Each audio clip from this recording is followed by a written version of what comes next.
الله پاک خپل دغه مهرباني په ما باندې کړې چې بهترین شی چې په هغه باندې قسم یاد شوی دی، نون والقلم وما یسطرون، هغه یې ما ته راکړی دی. د قرآن کریم د لیکل څنګه در سره فکر پیدا شو؟ تاسو خو نور لوحې لیکلې، نور شیان هم لیکل، قرآن کریم ته څنګه شو تاسو فکر شو؟ کور کېناستم د قرآن عظیم شان مې چې روژې میاشت دا وخت کې خلاصوه کتل مې ځان سره مې دا فکر وکړم دا حتما دا خو دا همه قرآن عظیم شان نه دی چې رسول مبارک په وخت کې دی نازل شوی و چې نن موږ ته رسېدلی دی. څومره وخت تاسو خلاص شوی د لومړي خلاص؟ هغه وخت مې ډېر زیات کار ته هغه وخت مې په 8 میاشتو کې یو قرآن عظیم شان مشته کړ. او لومړی قرآن کریم د سفیر د سعودي عربستان د تاسو ورکو بیا ورسېدو؟ نه هغه خو سفیر ځان ته واخیسته اول. دوم قرآن عظیم شان مې د عربستان سعودي پادشاه ته تقدیم کړ. السلام علیکم ورحمة الله وبرکاته.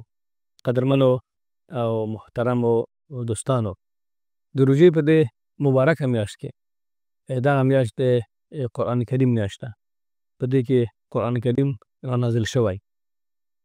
غوښتل مې چې در سره یوه ډېره قیمتي ډالۍ شریکه کړم. تاسو پوهېږئ چې د استعدادونو د ودې او کارمخښانو کورنۍ مؤسسه نه بلکې کورنۍ همیشه استعداد تشویق کړی او همیشه په داسې دوستانو چې هغوی استعداد لري، هغوی یو نوښت لري، خلاقیت لري، هغوی پسې ګرځېدلي او ټولنې ته یې هغوی تقدیم کړي. نو یوه قرآني ډالۍ او رمضاني ډالۍ در سره تقدیموم چې نن را سره ډېر زیات ګران او قدرمن او زما زړه ته لنډ دوست چې زه خواهش هم ورنه لرمه، هیله کوم چې دی را سره موافقه وکوي او زه ورته ډېر زیات احترام لرم. قدرمن استاد مسعود فریادي صاحب دی. د ده نه به وارو دی زموږ ستاسو د هېواد یو تکړه خطاط دی او قرآن کریم یې لیکلی او څو ځلې یې لیکلی او اوس هم په دې مقدس کار کې دی مشغول دی. ده سره به معرفي شو چې فریادي صاحب کله خط شروع کړی او د قرآن کریم په لیکلو باندې کله شروع کړی او څو قرآن کریمونه لیکلي او بیا چاته ډالۍ شوي، څه سفرونه یې کړي. خاصتا ای ځوانانو، د لیک او د رسم مینوالو، تاسو هم کولی شئ چې د فریادي صاحب په شان باندې تاسو هم خطاطان شئ او نړیوال انسانان شئ. او دا پوښتنه به مې ورنه وکړو چې آیا فریادي صاحب غواړي چې د خپل هنر نورو ته ور وښیي او که نه غواړي چې خپل ځان سره یې پرېږدي. نو دا ټول خبره ورسره کوو. نو یو ځل زه دغه خواهش کوم د فریادي صاحب محترم نه چې زه غواړم چې ستاسو لاسونه ښکل کړم. خواهش کوم جناب. بله صاحب نه زه دومره ما ته اجازه راکړئ. هغه نه خواهش کوم جناب. تاسو د الله جل جلاله مبارکې خبرې په د مبارکو لاسونو باندې لیکلې. سلامت اوسئ، الله دې برکت. نو زه یو فقیر او ذلیل بنده خواهش کوم او د الله یو ضعیف بنده الله ته ځان ورباندې لنډوم چې د لیدونکو په مخ کې ستاسو د لاسونه زه ښکل کړم. خواهش ما ته اجازه راکړئ. ډاکټر صاحب لطفا. نه جناب ډاکټر صاحب دا ما ته اجازه راکړئ. تاسو بزرګي دی صاحب، دا هیڅ هغه نه دی صاحب. وخت نشته انشاءالله چې تاسو په دو قرآن عظیم شان بارک خبرې وکړئ صاحب. دا ډېر زیات تاسو یقین وکوئ دوستانو چې دا خبر زه مجامله نه کوم او نه بل هدف لرم. یوازینی هدف دا دی چې د الله جل جلاله خبره چې الله فرمایي چې قل لو كان البحر مدادا لكلمات ربي لنفد البحر قبل ان تنفد كلمات ربي ولو جئنا بمثله مددا. که د ټول دنیا ونې قلمونه شي او د ټول دنیا سمندرونه رنګ شي، دا د الله جل جلاله خبره چې دغه ټول د دنیا دغه ونې قلمونه شي او د ټول سمندرونو دا رنګ شي، د الله جل جلاله کلمې به ونه لیکل شي. دومره زیاتې کلمې لري. دا چې الله موږ ته دستور را لېږلی، یو کتالوج را لېږلی. هر ماشین چې انسان اختراع کوي یا کمپنۍ اختراع کوي هغه سره یو کتالوج وي. دغه کتالوج کې لیکل شوي دا ماشین په څنګه ته استفاده کوي. الله چې انسان جوړ کړی دنیا ته را لېږلی، دا کتالوج ورسره را لېږلی چې انسانه ته به په دنیا کې څنګه خپل وخت تېروي، څنګه خپل ژوند تېروي. الله جل جلاله موږ تاسو پیدا کړي، منها خلقناکم وفیها نعیدکم ومنها نخرجکم تارة اخرى. موږ تاسو د خاورې نه پیدا کړي یو. کبر باید انسان ونه لري، انسان باید متواضع اوسي.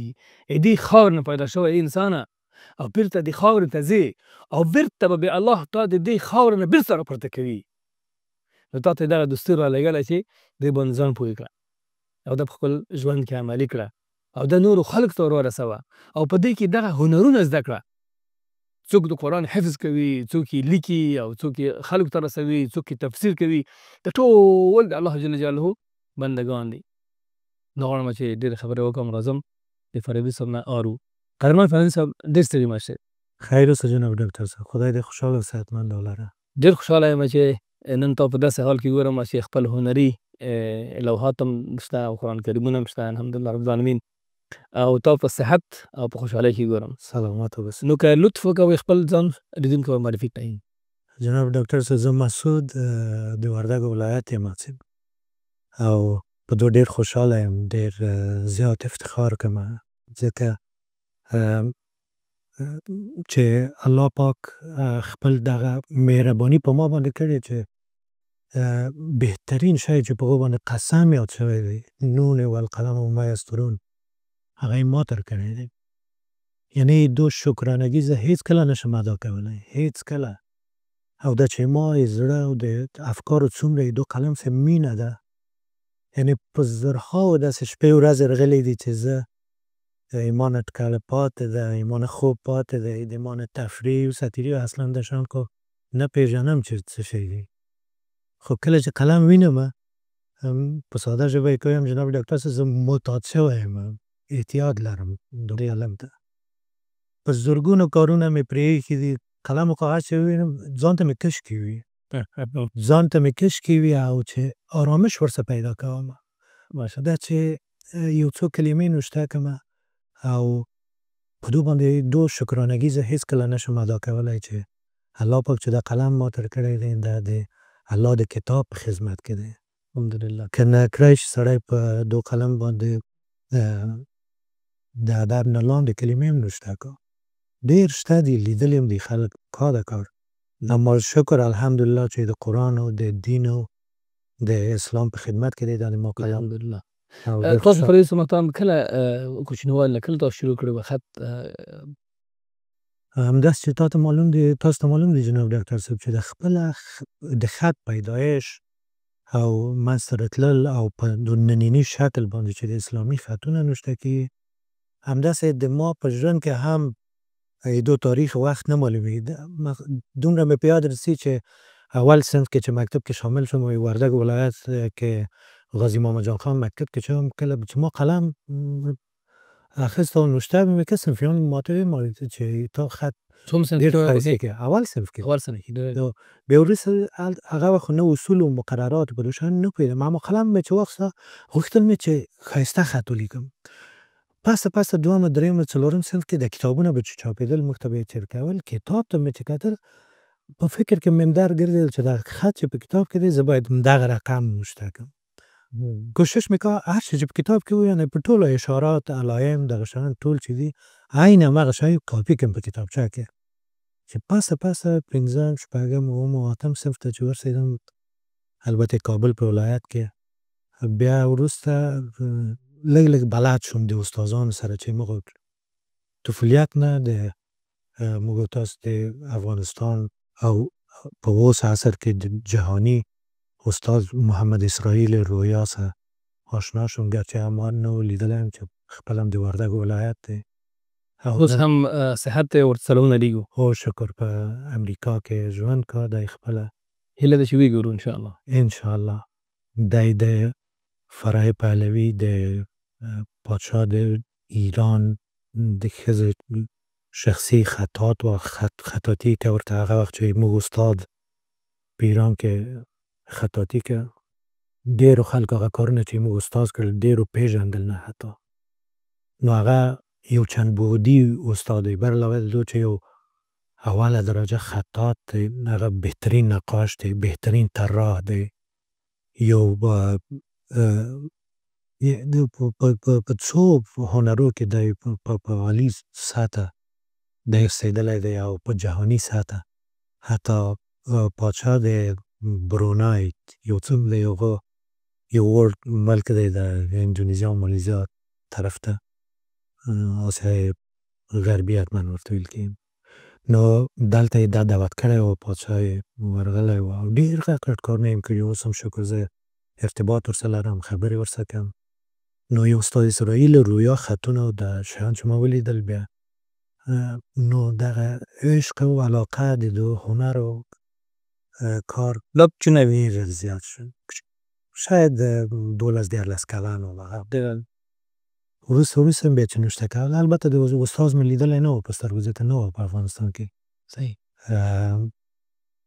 بیا وروسته نو اساساتو ته او اصول و مقرراتو د خط ته چې داخل شوم ومې پېژندل، بیا هم نور کوشش وکړه چې لاړ شم او لاړم هغه طرف ته او په دې ډېر خوشحاله یم چې ما د عمر شاید 3 حصې ټولې په کتابت د قرآن عظیم الشان کې په نوشته کولو د آیات و حدیث او ډېر عالي. بهترین نوشته که تاسې د اونۍ دلته شته دي وینئ. واقعا ډېر زیات نمایشګاوې مې دایر کې نن ډاکټرونه ډېر زیات. ډېر عالي. لږ د کوچنیوالي ته راځو. تاسو چې کوچنی وئ خپلو همصنفیانو تشویق کړئ. نور تاسو یادوي چا تشویق کړئ؟ یا بالکل. استادانو کورنۍ کې ما فقط یو مې استاد و د دري مضمون په کابل کې د غازي جان خان په لیسه کې. نه البته قاضی محمد جان خان مې تنها اول صنف په وردګ کې ویله، بعد خونه مې دوم صنف نور ټول ته سال کابل ته انتقال شو. کابل کې درس و مکتب و. اداري استاد مو دري استاد ما یوه ښځه و مبارک خدای دې مل شي هر چېرې چې ده، هغه ډېر زیات تشویق کولم چې تا خط ښایسته دی، تو ډېر ښایسته خط لري. البته هغه هم په ما بعضې شیان نوشته کول او اساسي ښوونکو د پیغام تاسو ته دی ګورئ هغه شاګردان چې خاصه وړتیا لري او خاص استعدادونه لري، لکه څنګه چې فریادي صاحب د هغې خور نه چې د دري استاده وه دی ورنه اغېزه اخیستی، متاثر شوی. تاسو هم کولی شئ چې خپل د شاګردان سترګې دي، فرق نشته د ښې سترګې د چاپ سترګې، خو څوک چې خاص خلاقیت او نوښت لري هغه باید خاص تشویق شي. مهرباني. او اساسي څوک چې ما په ژوند کې ډېر تاثیر لري، ما یو تره دی عبدالهادي جان، اوس شکر حیات ژوندی دی، په آلمان کې ژوند کا، هلته هغه خپله مشق کا. سلام او مینه ورته لیږو. خدای دې خیر ورکړي. امین انشاءالله. خپله یې خوشنویسي او دا شیان کړه، مشق یې کا. هغه زه وړم دی مې چې دا ډېر زیات شوق تللی چې دا څنګه ګلالی خط نوشته کوي. زه نه پوهېدم په اصولو مقرراتو باندې د خط. خو بیا وروسته چې ما خط ته داخل شوم اوس بیا کله کله راته وایي چې تا ته په لاسو وارې ما ته تسلیم شوی دی. نو زه ډېر هغو نه منندوی او شکرګزار یم. هغوی هم تاسو تشویق کړي. الله پاک دې ژوند ورکړه، صحت کامل شه. هغه ما اساسي تشویقگر او مشوقگر و. ډېر راځو قرآن کریم ته. د قرآن کریم د لیکل څنګه در سره فکر پیدا شو؟ تاسو خو نور لوحې لیکلې، نور شیان هم لیکل، او قرآن کریم ته څنګه شو تاسو فکر شو؟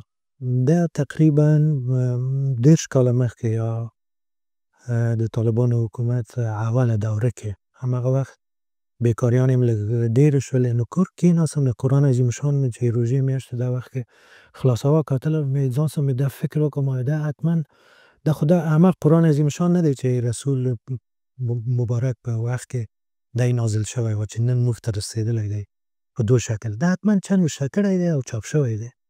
وروسته آخر صفحې ته متوجه شوم چې هلته د مبارک استاد خطاط عثمان طاها چې سوریایي خطاط یا اوس مدینه منوره کې سن ډېر زیات دی، شاید 90 کلونه هم پورته وي، الله د ژوند ورکړه، صحت سلامتي شه. دغه نوم مې ولیدله چې دا خطاط عثمان طاها نوشته و هلته. ما څه دا هغه پیدا شو چې بیکاري هم ډېره زیاته وه، ما ویل زه باید دا کار وکړم. په هر صورت لاړم، اولین وار مو مواد او قلم او کاغذ او دا شیان مې برابر کړ ځان ته، بې تجربې، بې د دونه چې کښېنم څوک مې راهنمایي کا، څوک لار ته وښیي چې دا کار داسې وکړه، خط کشي په دو شکل.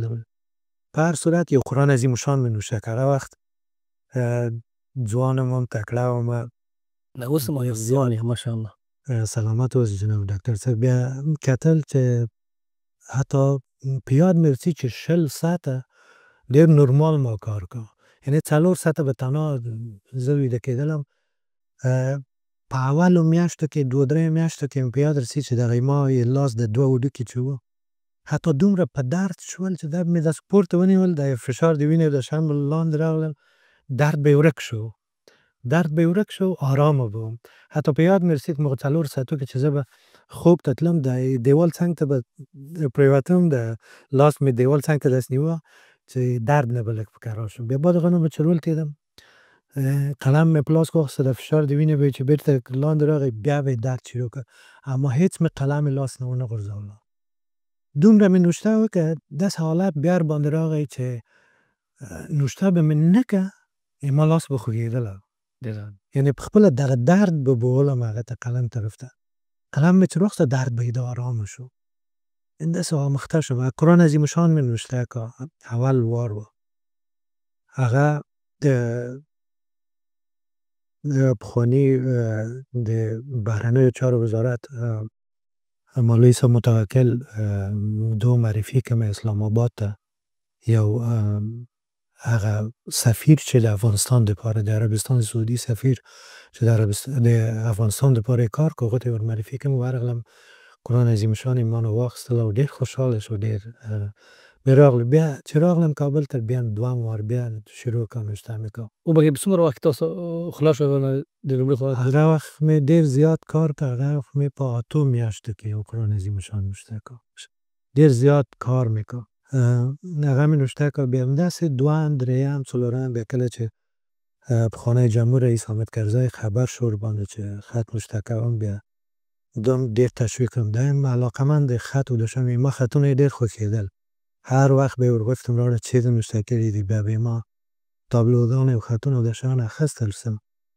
حتی کله چې زه د بهرنیو چارو وزارت ولاړم هلته تشریفاتو په بخش کې په هغه ځای کې چې د سفیرانو اعتمادنامې پخوا به چاپېدلې ډېرې ښایسته او چاپ په شکل به هغه ملکو کې چې به سفیرانو په نامه معرفي کېدل هلته به یې لېږلې څو هغه جمهور رئیس د مغه ملک موافقه ورسره وکړه د افغانستان د سفیر سره.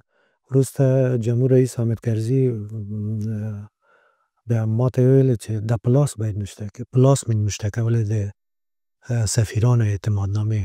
ډېر دوستان دلته مې نوشته کړي چې اوس هم شکر حیات دی په وزارت خارجه کې دې ته مې نوشته کړه. او بیا مې البته یو 2007 کال کې بل قرآن عظیم الشان نوشته کړ چې حامد کرزي کویت عربي ملک ته یې ځان سره بوتلم په یو رسمي سفر کې د کویت پاچا ته مې ورکړ چې هغه څوم قرآن کریم و تقریبا دقیق مې په یاد نه دی شاید دریم یا څلورم یا دریم صحیح د کویت امیر ته ورکړ.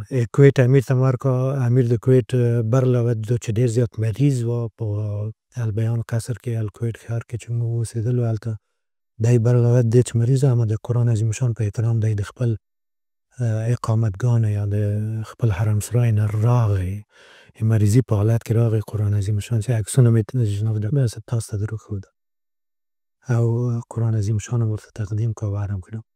ډېر عالي. او لومړی قرآن کریم د سفیر د سعودي عربستان د تاسو ورکړو بیا ورسېدو؟ نه لومړی سعودي پاچا ته ورسېدو؟ نه هغه خو سفیر ځان ته واخیسته اول. صحیح. دوهم یې 2004 کې و. دوهم یې چې د عربستان سعودي پخوا فقید ملک فهد زه رسمي دعوت کړم او تقریبا 3 میاشتې هلته میلمه وم سعودي عربستان کې. دوم قرآن عظیم الشان مې د عربستان سعودي پاچا ته تقدیم کړ ماشاءالله چې ډېر ونازولم هلته ورسره خدای پاک د جنتونه ورته نصیب کړ. او خلک ډېر زیات د هنر او خط او د مبارک کتاب په ارزښت ډېر زیات پوهېدل. جناب ډاکټر صاحب جالبه هغه یې په دو کې ده چې خاطره یې په دو کې ده چې په خپله ملک فهد مریضي په حالت کې و دی د ریاض نه راغلی و جدې ښار ته یې تداوي دپاره دی هلته اوسېدلو. کله چې مو قرآن عظیم الشان وروړی ریاض ښار کې و بیا ده رسمي مکتوب ورلېږلی و په قصر کې چې موږ اوسېدلو هلته یې مدیر د قصر ته ویلي و چې دا په نیابت د ما وزیر د شؤون اسلامي چې شیخ صالح و هغه وخت دی باید تسلیم شي. یوه هفته بعد موږ ورغلو رسمي ملاقات ما ورسره ورغلو شیخ صالح ته د قرآن عظیم الشان ورته وړاندې کړ. ده چې ولیدلم ډېر عجیبه پوښتنه تخنیکي پوښتنه یې مونږ نه کې یعنې ډېر حیران ورته پاتې شو. خبرنګاران دا یې ټول وغوښتل ویې راشئ چې یا خو یې دا ډېره جالبه خبره ورته وکړه چې زه د کمپیوټر په عصر کې تاسو ته د لاس اصیل کار در وښیم، حکمت ته وایي. او دا در وښیم. او کله چې ورقه د قرآن عظیم شان خلاصول په دو رنگ باندې په دو باندې لاس وایله به وی ما ته تخنیکی پوښتنه کړه چې د رنگ دې د کومه کړی دی، یعنی د رنگ دې کوم ځای نه هغه کړی دی.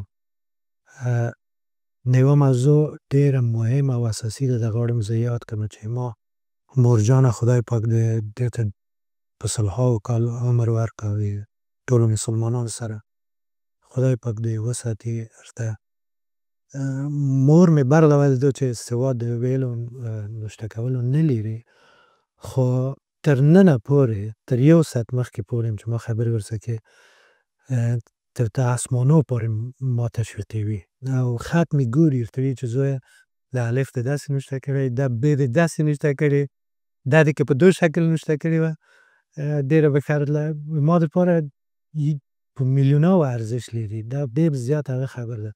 زه یې ځان څه ویم چې د همغو خبرو مور خبرو تاثیر دی او د دعا د مور ارزش معلومیږي دلته ماته چې یعنی برغه ده چې په اصول د خط او په مقررات دا نه پوهېږي، خو تشویقوي مې. داسې یوه ورځ درته ونه وي چې زه په دو کار کې خو ته پوهېږې، ته استاد یې، خو زه نه پوهېږم، ته خپله پوهېږې. خو اوس هم داسې ته فکر کړه چې زه ډېر یو ټیټ شاګرد یم او زه په دواړو سترګو منم ورته په سترګو. او دا خبره ډېره درته کړه چې زویه د الله مبارک اسم چې ته نوشته کوې دا دغه دوه لامونه چې دي دا که لږ نږدې کې یا یې لرې کې ښایست یې ډېر زیاتېږي. دا ماته ډېر زیات ارزش لري. میندو دا پیغام تاسو ته دی چې خپل کوچنیان تشویق کړئ. لطفا هغه کوچنیان چې وړتیا لري او خاص استعداد لري، خاص موهبه لري، هغوی تاسو تشویق کړئ. نو الله درته وساتي والده شریفه. او ته دقیقاً چې زه اوس پوه شوم چې تاسو د بریا یو مهم راز د والدې شریفې دعاګانې دي. بله شکه. الله درته وساتي. خدای دې خیر. الله دې نور هم وځلوه. د قرآن کریم د لیکلو په وخت کې تاسو ته زه ایمرجنسي کار پیدا شي درته پیدا شي مثال په توګه څومره تاسو وخت ځئ او بېرته خپل کار ته راځئ؟ اول خو جناب ډاکټر صاحب کوشش کوم چې خپل هغه شی چې هغه کار چې ما یې قرآن عظیم شان لرې کوي کوشش کوم بار یې په بل چا ور واچوم په هر شکل، خصوصا د کور سودا یا کوم بل مشکل کار څه چې کړای شم بانه ورته کوم نه زه اوس بیکار نه عادي خبرې خو یې نه کېږي. کله مې چې نهي قلم په لاس کې وي چې ما ول کې وي څوک میز شانه دا ماته ډېر هغه دی ډېر سخت کار دی چې زه قبولوم او ډېر زیات څو چې ډېر زیات مجبور نشم نه لټیم چې مجبور شم بیا څه. او جناب ډاکټر صاحب اساسي شی چې زه غواړم ووایم دا ډېر زیات اهمیت لري چې د قرآن عظیم شان په نوشته کولو کې څو شیان دي چې زه په ژوند کې وینم په ځان کې وینم. یو اساسي شی دا دی چې دا دو بزرگانو په کتابو کې عالمانو دانشمندانو ډېر زیاته یاده کړې ده، خبر تاکید ورباندې کړی دی.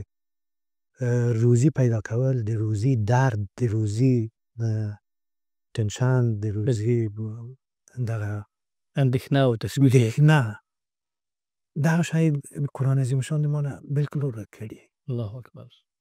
الله اکبر. هیڅ کله ما فکر نه دی کړی چې زه په کور کې څه شی نه لرم. هیڅ کله ما فکر نه دی کړی چې ژمی راغی لرګي نشته په کور کې، سوان توکي نشته، مثلا غوړ نه لرو کور کې یا خوردني مواد وریجې نشته، اوړه نشته، دا نشته، هغه نشته. هیڅ کله الله پاک یې د ویلارې نه رسوي او تر ټولو نه یې ښه هم رسوي. او دسترخوان مې هیڅ کله الحمدلله د دغه مبارک کتاب پورې داسې شوي نه دي چې ویم چې کاشکې دغه شی وای یا دغه شی نشته. هر شی چې ما زړه ورته شوی دی په فضل د خدای پیدا شوي. دا یو خاص برکت دغه کتاب وینم زه چې دغه هغه یعنې څوک چې ما ته وایي چې والله دا څنګه کې اوړه قیمته شول، وګورې نرخ یې پورته ولاړ مثلا ژمی راغی د زغال قیمته شوي، لرګي څنګه شوي، تیل قیمت یې پورته تللی، سیلان ورته پاتې شو. اولین سوال چې ماته دا رسېږي همدا د حتما قرآن نه وي. الله د حتما یې د مبارک کتاب د لرې شوی چې دا تشویشونه ورسره دي. الله اکبر. ځوانانو لومړی پیغام تاسو ته و د برکت د خبرو نه مخکې که تاسو هم وغواړئ پوښتنه ولې ما وکړل د فریدي صاحب نه چې څوک دې جګ کړ او کار ته ځئ او که کار پرېږدئ او که نه. هدف دا و چې تاسو هم کوم رغبت لرئ، کوم پیری چې تاسو په داخل کې دی، شوق او رغبت چې تاسو د کار هر کار شي وي، تاسو باید هېڅوک دا کار نه ونه باسي. که فریدي صاحب چې وایي چې په ډېر مشکل سره ځان زه بچ کوم، خو په ډېر مشکل سره زه بیا پورته کېږم. د ما یو پیغام دا و ځوانانو تاسو ته چې داسې نه شي چې تاسو په یو کار کې مشغول وئ او څوک درته راشي چې راځه زما مېلمه یې، راځه چېرته چکر ته لاړ شو او راځه بیا په ساعتونو بیا ځینې ځوانان متاسفانه چې وخت ضایع کوي. او د دویمه خبره د برکت په ارتباط باندې دا خو الله زموږ ستاسو رازق دی او زموږ ستاسو خالق دی او همغه قسم وخوړلی چې دغه زموږ رزق چې دی دغه رزق زموږ په الله دی او دا چې زموږ تاسو خالق قسم وخوري ټولو انسانانو ته، بیا هغه انسان ته چې د الله جل جلاله خبرې لیکي، یعنې که موږ تاسو اوس فکر وکړو فرض محترم لکه د یو رئیس جمهور خبرې څوک لیکي څومره بیا ځله کېږي کله کېږي چې دا انسان چې دی زما پیغام لیکي څومره یعنې پرستیج ورکوي، څومره مینه ورسره کوي دا انسان سره، څومره به هغه ته مکافات ورته ورکوي په اصطلاح باندې که نه من حیث یو انسان. دا چې د الله خبرې څوک لیکي او د الله خبرو کې څوک فکر کوي، دا خو بیا الله زموږ تاسو دا خو بیا پروردګار هم دی، زموږ خالق دی. نو طبیعي خبر ده چې تاسو ته د کوم اطمینان چې الله درکړی دا په وجه د قرآن کریم باندې ده. یعنې د روزي اندېښنه یې موږ نه ورکه کړې. وترزقهم من تشاء بغیر حساب. غیر حساب. الحمدلله. څومره مبارک شیان شته. باور په خدای وکړئ جناب ډاکټر صاحب چې وړوکی آیات دی دغه دی خلق الانسان من علق. د الله قربان شم د دنیا ټول طبابت په همدو ډېر وړه آیات کې دی. د جهان د ټول طبابت په همدو آیات کې دی. همداسې کله چې الله پاک ما ته ویلي دي چې زه روزي درکوم بې حسابه، د یو چا نه څه قرض اخلئ، یو چا نه څه یو بنده نه 10 ورې درته یادوي، درته یادوي ما پیسې څنګه شوې یا ما دا څنګه شوې. الله پاک دومره درکوي چې هېڅ حساب هم نه درڅه غواړي. اوس هم موږ کینه ناشکري وکړو. ما په ځان باندې جناب ډاکټر صاحب اصلا تفریح مخکې چې تاسو یاده که صاحب واده خبرول اصلا زه دوست چې ما ته وایي چې دلته ځئ فلاني کې مېلمه یو یا کینو یا یو څه بندار بیخي زه هغه کې یم ورخطا کېږم چې دا څنګه و د بندار کې ناستو ته ولې د فرصت پیدا کوي، ولې وخت پیدا کوي. یا څوک چې پارک ته څوک نه منع کوم چې پارک ته ولاړ دی شي خو اول باید خپل کار کړی وي. دقیقاً کار یې باید کړی وي. دی باید دومره ستومانه وي چې پارک کې ځان ته وغواړي چې دی ولاړ شي هلته یو څه. ما خپل آسودگی، آرامش، تفریح، ساتیری دا ټول شیان په دو کتاب کې پیدا کړي. چې زه قلم و کاغذ اخلم که هر کومه ما په یاد رسید په کابل کې زه چې نوی ځوان شویم 10 کاله ما نوشته وکړه. 10 کاله شپه او ورځ ما دومره نوشته کړې د کوټې په اندازه دومره ما سپین کاغذ تور کړي وو. د دروازه به چې خلاصه کړه کاغذ به دست در باندې راغلل.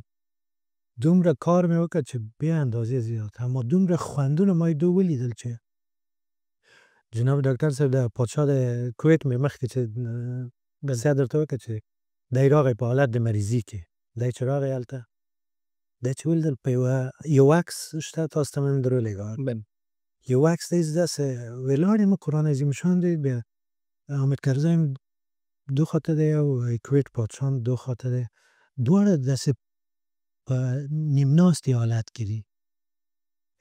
دا عکس مې فیسبوک یوه ورځ ایښی و یو چا نوشته کړي وو ته لاندې چې نوش جان د دوو پاچاهانو سرونه تا ته ټیټ دي.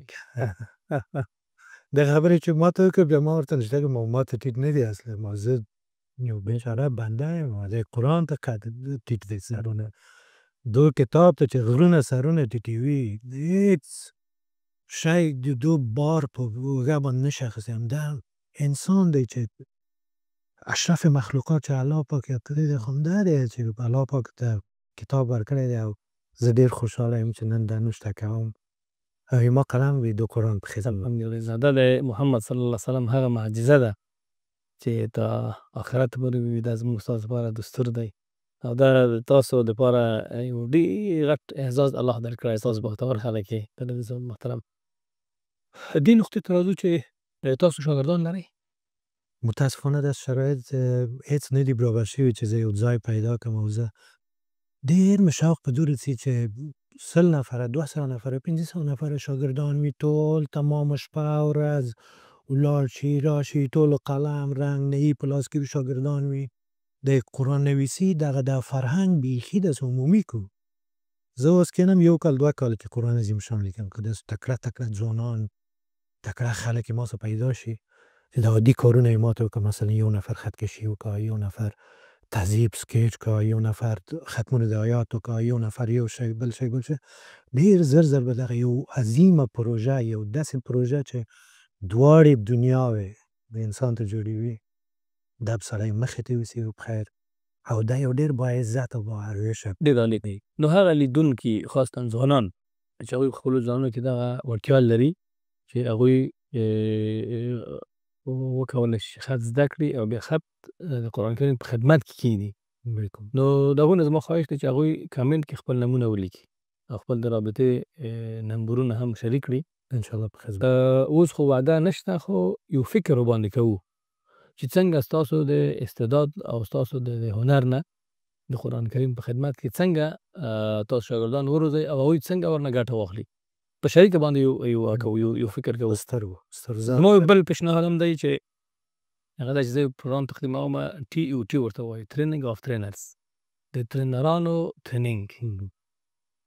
هغه دا چې یو استاد خپل عقل هم پیژني او د خپلو شاګردانو عقل هم پیژني چې څنګه د خپل تخصص هغوی ته په ډېره مختصر اندازه باندې ورورسوي، انتقال یې او څنګه یو مقناطیس ټوټه وي چې باندې اغېز ورورسوي نور خلکو ته.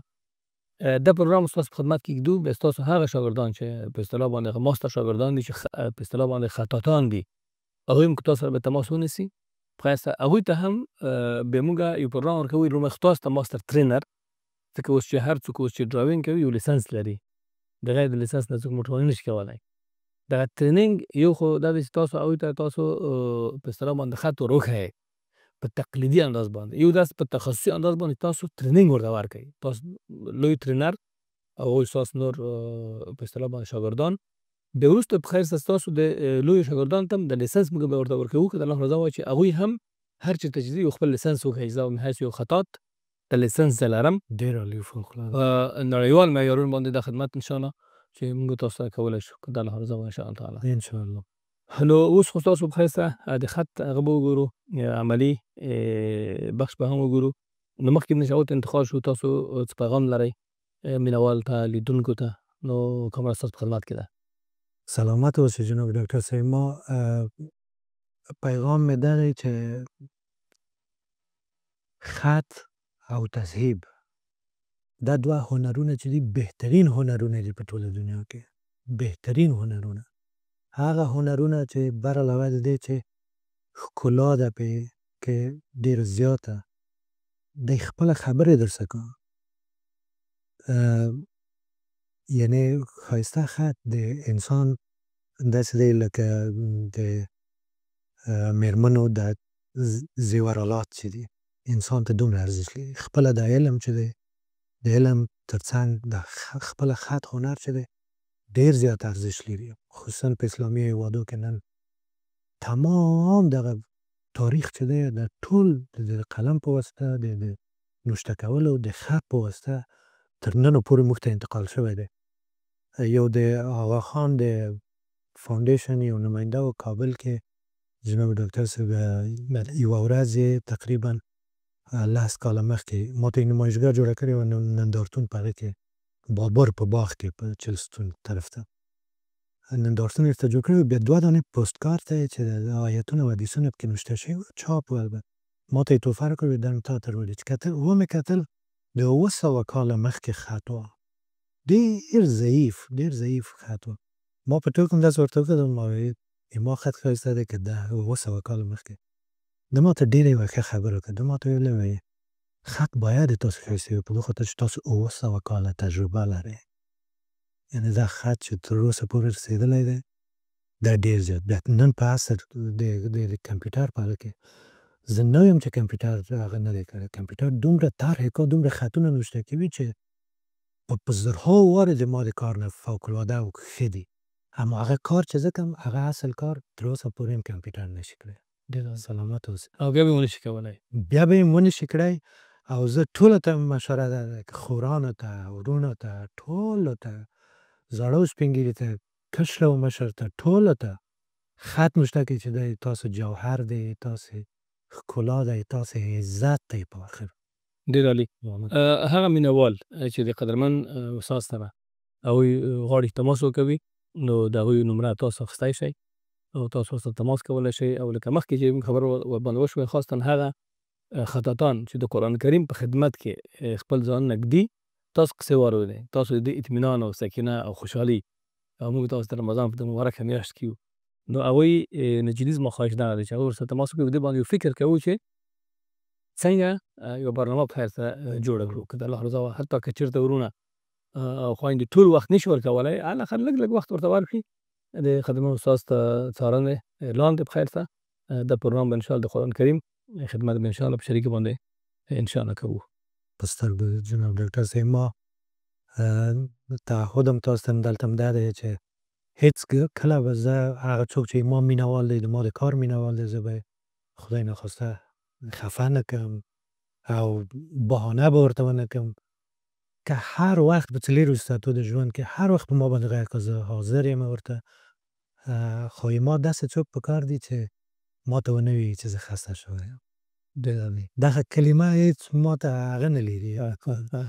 داسې څوک ما په کار دي داسې خلک ما په کار دي چې خستګي په نامه ستوماني په نامه ستړیتوب په نامه څوک شی ونه پېژني او د کامیابي لرنده ده.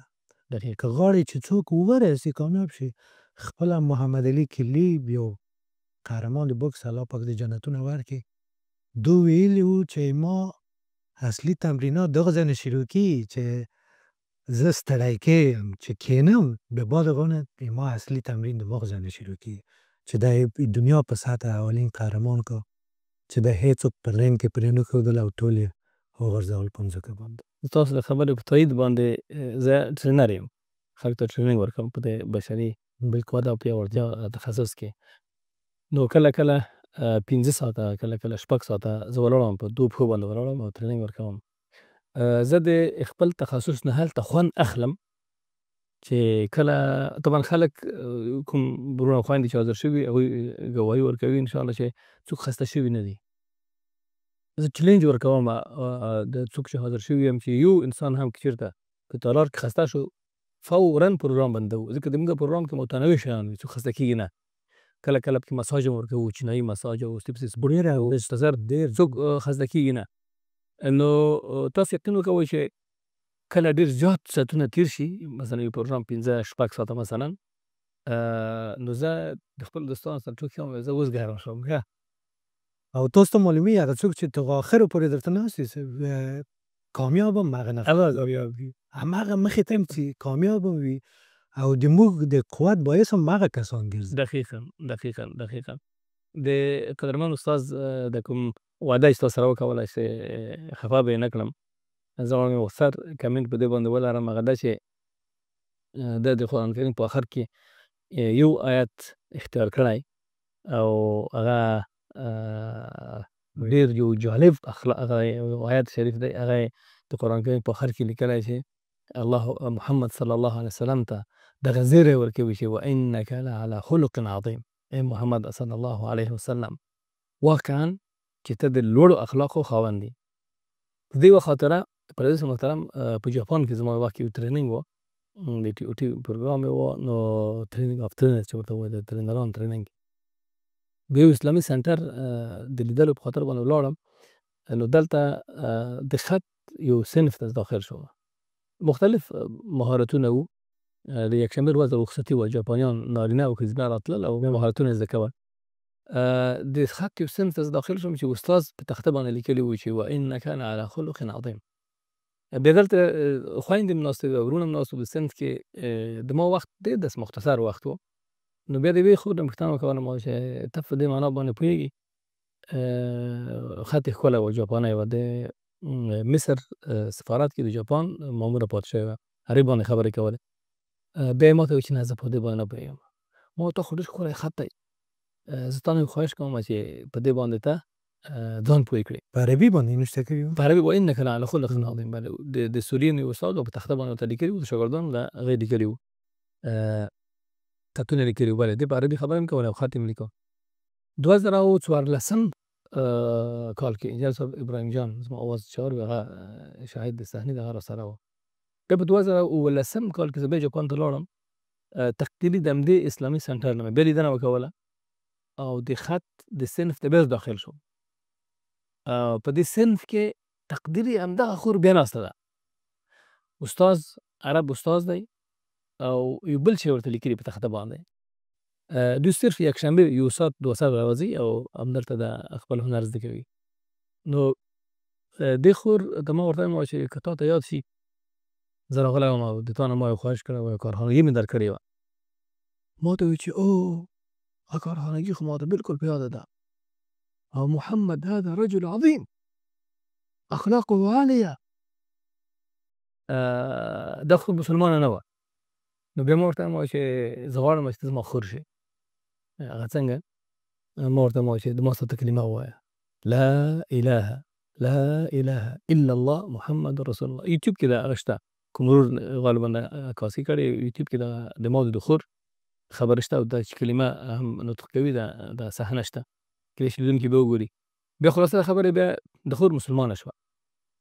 په خط په وجه باندې الله جل جلاله دې ته هدایت وکولو.